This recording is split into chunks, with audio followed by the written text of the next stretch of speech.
Bismillahirrahmanirrahim. Assalamualaikum warahmatullahi wabarakatuh. Perkenalkan, saya Ayuni Danuriah, NIM 19 12 193. Di sini saya akan memaparkan materi mengenai hakikat pengembangan kurikulum. Nah, materi yang saya bahas itu ada 5. Yang pertama tentang hakikat kurikulum development dengan kurikulum improvement. Yang kedua yaitu perbedaan kurikulum development dengan kurikulum improvement. Yang ketiga yaitu urgensi pengembangan dan pembaharuan kurikulum. Yang keempat, langkah-langkah pengembangan kurikulum. Yang kelima, strategi pengembangan kurikulum. Yang keenam yaitu faktor-faktor yang mempengaruhi pengembangan kurikulum.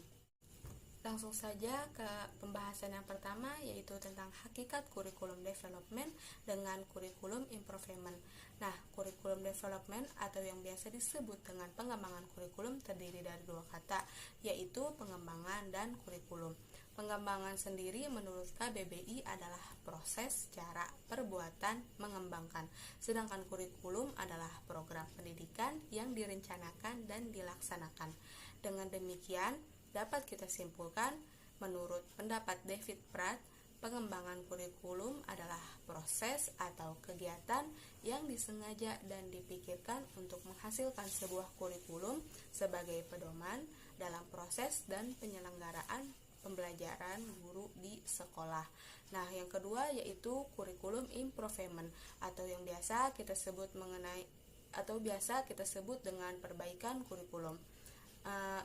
Perbaikan kurikulum adalah suatu keharusan bagi seorang guru profesional untuk mengadakan perbaikan atau revisi terhadap kurikulum yang dia rancang apabila ternyata tidak cocok dengan situasi dan kondisi di kelas.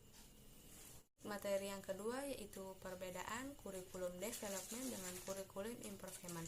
Kurikulum development atau biasa disebut sebagai pengembangan kurikulum merupakan salah satu upaya untuk meningkatkan kualitas pendidikan. Sedangkan kurikulum improvement atau yang biasa kita sebut sebagai perbaikan kurikulum adalah upaya perbaikan pada bidang pendidikan perubahan atau reformasi. Materi yang ketiga yaitu tentang urgensi pengembangan dan pembaharuan kurikulum. Pentingnya pengembangan dan pembaharuan kurikulum adalah berguna untuk membantu siswa dan guru dalam melakukan proses pembelajaran.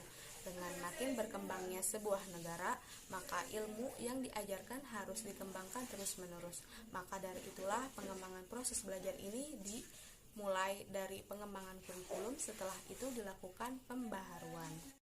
Materi yang keempat yaitu langkah-langkah pengembangan kurikulum.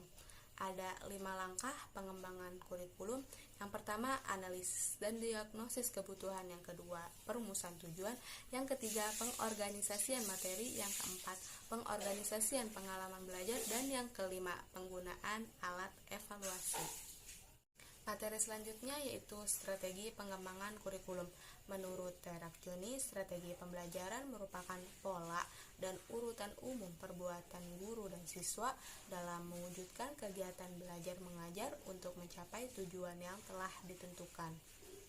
Nah, pengembangan kurikulum itu meliputi 4 langkah. Yang pertama, merumuskan tujuan pembelajaran atau instruksional objektif. Yang kedua, menyeleksi pengalaman belajar atau selection of learning experience. Yang ketiga yaitu mengorganisasi pengalaman belajar atau organization of learning experience. Yang keempat atau yang terakhir yaitu mengevaluasi. Materi yang terakhir yaitu mengenai faktor-faktor yang mempengaruhi pengembangan kurikulum. Ada beberapa faktor yang mempengaruhi pengembangan kurikulum, diantaranya perguruan tinggi, masyarakat, sistem nilai, filosofis, psikologis, politik, pembangunan negara, dan yang terakhir yaitu pengembangan dunia, ilmu dan teknologi atau yang biasa kita sebut sebagai iptek. Dan dalam faktor itu sendiri mencerminkan idealisme dan perubahan keperluan masyarakat dan negara melalui institusi persekolahan yang akan meneruskan kebudayaan. Mungkin itu saja yang saya dapat paparkan, kurang lebihnya saya mohon maaf. Wassalamualaikum warahmatullahi wabarakatuh.